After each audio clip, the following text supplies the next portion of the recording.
मिथिला की हर बेटी में जानकी का स्वरूप छुपा हुआ है।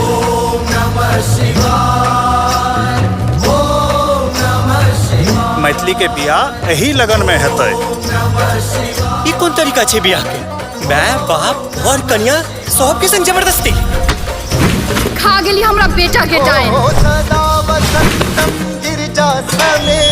धिक्कार है छमलक सबके। मिथिला में एक बेटी के साथ एहन दुराचार।